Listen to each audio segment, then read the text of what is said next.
We're getting new information tonight. In the search for the man, investigators say tried to abduct a 14-year-old Royal Palm Beach girl. She kicked and screamed, according to reports running to safety. News Channel 5's Jeff Skrypek tracking new developments from the place where it all allegedly happened near the 200 block of La Mancha Avenue. Jeff? Well, Michael, at this hour, the teen girl who claims to have been nearly abducted along this very road is meeting right now with Palm Beach County Sheriff's detectives. Investigators telling us they're trying to get a composite sketch finished up by tonight as they continue to search for their suspect. Residents who live along La Mancha Avenue characterize their Royal Palm Beach housing cluster as normal and quiet. It's a safe neighborhood, very family-oriented, and nothing ever happens here. But that was before Kay Manderson found out a 14-year-old girl was nearly abducted, according to PBSO, just feet from Manderson's home. Investigators say the teen girl was walking along this road when a white van pulled in front of her. They say a man got out, grabbed the victim's arm, pulling her toward him.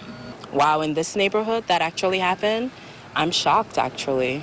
That's scary to think that something like that can come close to home. A mother of a little girl, Manderson, like so many other parents in this neighborhood, is making sure she has a plan to keep her child safe. Some even telling their kids about the recent attempted abduction, using it as a teachable moment.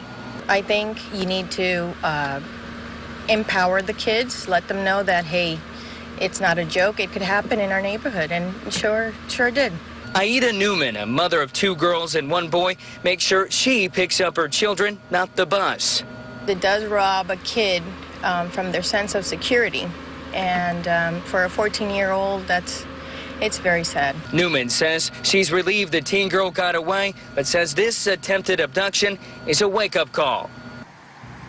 Now, we're actually standing at one of the neighborhood's bus stops today when we were out here and saw the kids and students being dropped off. We didn't notice any extra patrols or any parents out here waiting to pick up their kids, but some parents did tell us off camera that they went ahead and picked up their kid today from school just to be on the safe side. Reporting live in Royal Palm Beach, Jeff Skrypek, WPTV News Channel 5. And PBSO deputies say based on the reports they got, they believe they're looking for a white male between the ages of 30 to 40. Investigators say he weighs about 190 pounds, has blue eyes, bushy eyebrows with greasy brown hair. If you have any information at all in this case, please call Crime Stoppers.